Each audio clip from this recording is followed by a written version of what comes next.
Hi hello friends, welcome to my channel Ranju's kitchen time. ನಾನಿವತ್ತು ಅವರೇ ಬೇಳೆ ರೊಟ್ಟಿನ ಮಾಡೋದನ್ನ ತೋರಿಸ್ಕೊಡ್ತಾ ಇದ್ದೀನಿ. ತುಂಬ ಸಾಫ್ಟ್ ಆಗಿರುತ್ತೆ ಮತ್ತು ಒಂದು ತಿಂದರೆ ಇನ್ನೂ ಬೇಕಂತ ಅನಿಸ್ತಿರುತ್ತೆ. ಈ ರೊಟ್ಟಿಗೆ ನಿಮಗೆ ಸೈಡ್ ಡಿಶ್ ಏನೂ ಮಾಡ್ಕೊಳ್ಳೋ ಅವಶ್ಯಕತೆ ಇಲ್ಲ, ತುಂಬ ಈಸಿಯಾಗಿ ಮಾಡ್ಕೊಳ್ಬೋದು. ಬನ್ನಿ ಯಾವ ರೀತಿ ಮಾಡೋದು ನೋಡೋಣ.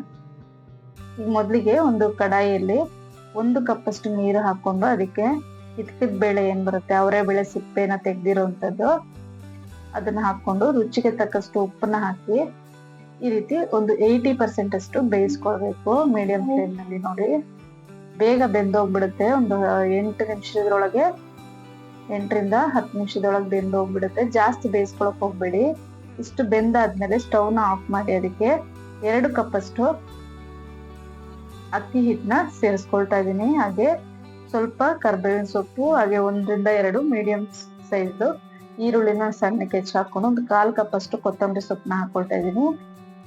ಅದಕ್ಕೆ ಸಬ್ಬಸಿಗೆ ಸೊಪ್ಪಿದ್ರೆ ಅದು ಕೂಡ ಸೇರಿಸ್ಕೊಳ್ಬಹುದು. ಹಾಗೆ ಅರ್ಧ ಟೀ ಸ್ಪೂನ್ ಅಷ್ಟು ಜೀರಿಗೆನ ಹಾಕೊಂಡು ಈ ರೀತಿ ಬಿಸಿ ಇರುವಾಗನೇ ಚೆನ್ನಾಗಿ ಮಿಕ್ಸ್ ಮಾಡ್ಕೊಳ್ಬೇಕು. ಎಲ್ಲ ನೀಟಾಗಿ ಅವರೇ ಬೇಳೆ ನೀರೆಲ್ಲ ಮಿಕ್ಸ್ ಆದ್ಮೇಲೆ ಸ್ವಲ್ಪ ಸ್ವಲ್ಪನೇ ನೀರು ಸೇರಿಸಿ ಸೌಟಲ್ಲೇ ಮಿಕ್ಸ್ ಮಾಡ್ಕೊಳ್ಳಿ. ಯಾಕಂದ್ರೆ ಹಿಟ್ಟು ತುಂಬಾ ಬಿಸಿ ಇರುತ್ತೆ. ಹಾಗಾಗಿ ನೋಡಿ, ಸ್ವಲ್ಪ ಸ್ವಲ್ಪನೇ ಬಿಸಿ ನೀರಿದು. ಪಕ್ಕದಲ್ಲೇ ಸ್ಟವ್ ಅಲ್ಲೇ ನೀವು ಬೇಳೆ ಬೇಯೋಕೆ ಇಟ್ಟಾಗ ಒಂಚೂರು ನೀರನ್ನ ಬಿಸಿಗೆ ಇಟ್ಕೊಳ್ಳಿ. ಆ ನೀರನ್ನ ಸ್ವಲ್ಪ ಸ್ವಲ್ಪನೇ ಹಾಕೊಂಡು ನಾವಿಲ್ಲಿ ಮಿಕ್ಸ್ ಮಾಡ್ಕೊಳ್ಬೇಕಾಗುತ್ತೆ. ಈಗ ಒಂಚೂರು ತಣ್ಣಗಾಗಿದೆ ಅಂತ ಅನ್ಸಿದ್ರೆ ನಿಮ್ಗೆ ಕೈನಲ್ಲೇ ನೀರನ್ನ ಹಾಕೊಂಡು ಚೆನ್ನಾಗಿ ನಾದ್ಕೊಳ್ಬೇಕಾಗುತ್ತೆ. ಹಿಟ್ಟನ್ನ ತುಂಬಾ ಸಾಫ್ಟ್ ಆಗಿ ಆಗ್ಬೇಕು ಹಿಟ್ಟು. ಎಲ್ಲರೂ ಚೆನ್ನಾಗಿ ನಾದ್ಕೊಳ್ಬೇಕು. ಎಷ್ಟು ನೀರು ಇರಿಸುತ್ತೋ ಅಷ್ಟು ಹಾಕಿ ಈ ಹದಕ್ಕೆ ಹಿಟ್ಟನ್ನ ಕಲಿಸ್ಕೊಳ್ಬೇಕು. ತುಂಬಾ ಸಾಫ್ಟ್ ಆಗಿರ್ಬೇಕು, ತುಂಬಾ ಗಟ್ಟಿನೂ ಅಲ್ಲ, ಈ ರೀತಿಯಾಗಿ ಇರ್ಬೇಕು. ಇಷ್ಟು ಆದ್ರೆ ಸಾಕು. ನೆಕ್ಸ್ಟ್ ನಾವಿಲ್ಲಿ ರೊಟ್ಟಿ ಹೇಗೆ ತಟ್ಕೊಳ್ಳೋದು ನೋಡೋಣ. ನಾನಿಲ್ಲಿ ಬಟರ್ ಪೇಪರ್ ತಗೊಂಡಿದ್ದೀನಿ. ಬಟರ್ ಪೇಪರ್ಗೆ ಎಣ್ಣೆನ ಹಚ್ಕೊಂಡು, ಅಥವಾ ನೀವು ಆಯಿಲ್ದು ಕವರ್ ಏನ್ ಬರುತ್ತೆ, ಆಯಿಲ್ ಪ್ಯಾಕೆಟ್ ಏನ್ ಬರುತ್ತೆ, ಅದನ್ನು ಕೂಡ ಯೂಸ್ ಮಾಡ್ಕೊಳ್ಬಹುದು. ಬಾಲ್ ಸೈಜ್ ಅಷ್ಟು ಹಿಟ್ಟನ್ನ ತಗೊಂಡು ಕೈಗೆ ಒಂಚೂರು ಎಣ್ಣೆನ ಹಚ್ಕೊಂಡು ಈ ರೀತಿ ತಟ್ಕೊಳ್ತಾ ಇದೀನಿ ನೋಡಿ. ನಿಮ್ಗೆ ಎಷ್ಟು ತೆಳ್ಳಗೆ ಬೇಕೋ ಅಷ್ಟು ತೆಳ್ಳಗೆ ತಟ್ಕೊಳ್ಬಹುದು. ತುಂಬಾ ಚೆನ್ನಾಗಿ ಬರುತ್ತೆ ರೊಟ್ಟಿ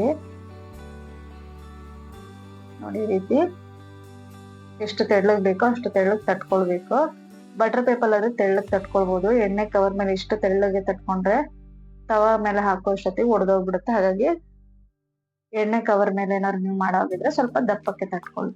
ಈಗ ಕಾದಿರೋಂತ ಕಾವಲಿ ಮೇಲೆ ಎಣ್ಣೆನ ಹಾಕಿ ಈ ಬಟರ್ ಪೇಪರ್ನ ಉಲ್ಟಾ ಹಾಕೊಳ್ತಾ ಇದೀನಿ. ಹಾಕೊಂಡು ಸ್ವಲ್ಪ ಪ್ರೆಸ್ ಮಾಡ್ಬೇಕಾಗತ್ತೆ. ಪ್ರೆಸ್ ಮಾಡ್ಬಿಟ್ಟು ಬಟರ್ ಪೇಪರ್ನ ನಿಧಾನಕ್ಕೆ ಮೇಲಕ್ಕೆ ಎತ್ತಬೇಕು.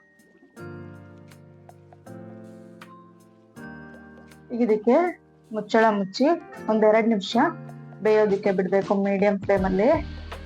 ಅದಾದ ನಂತರ ಮುಚ್ಚಳನ ತೆಗೆದು ತಿರುಗಿಸಿ ಹಾಕ್ಬೇಕಾಗುತ್ತೆ.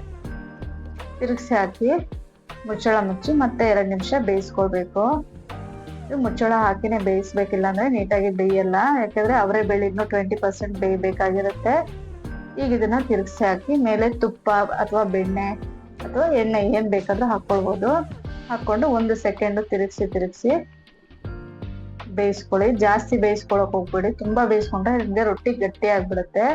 ಇಷ್ಟು ಬೆಂದ್ರೆ ಸಾಕು. ಒಂದ್ ಸೈಡ್ 2 ನಿಮಿಷ, ಇನ್ನೊಂದ್ ಸೈಡ್ 2 ನಿಮಿಷ. ಈಗ ಕರೆಕ್ಟ್ ಆಗಿ ಬೆಂದಿದೆ. ತುಂಬಾ ರುಚಿಯಾಗಿರುತ್ತೆ ಈ ರೊಟ್ಟಿ. ಕಾಯಿ ಚಟ್ನಿ ಅಥವಾ ಶೇಂಗಾ ಚಟ್ನಿ ಯಾವ್ದ್ರ ಜೊತೆಗೆ ಬೇಕಾದ್ರೂ ನೀವು ತಿನ್ಬೋದು. ಅಥವಾ ನಿಮ್ಗೆ ಇದಕ್ಕೆ ಹಸಿಮೆಣಸಿನ್ಕಾಯಿ ಹಾಕೊಂಡ್ರೆ ಮಾಡ್ಕೊಳ್ಳುವಾಗ ಚಟ್ನಿನೂ ಕೂಡ ಅವಶ್ಯಕತೆ ಇಲ್ಲ. ನೋಡಿ ಎಷ್ಟು ಸಾಫ್ಟ್ ಆಗಿ ಬಂದಿದೆ. ಈ ವಿಡಿಯೋ ಇಷ್ಟ ಆಗಿದೆ ಅಂತ ಅನ್ಕೊಳ್ತೀನಿ. ಇಷ್ಟ ಆಗಿದ್ರೆ ಪ್ಲೀಸ್ ಲೈಕ್ ಮಾಡೋದನ್ನ ಮರಿಬೇಡಿ. ಮತ್ತು ನನ್ನ ಚಾನಲ್ನ ಸಬ್ಸ್ಕ್ರೈಬ್ ಮಾಡ್ಕೊಳ್ಳಿಲ್ಲ ಅಂದ್ರೆ ಪ್ಲೀಸ್ ಸಬ್ಸ್ಕ್ರೈಬ್ ಮಾಡಿ. Thank you.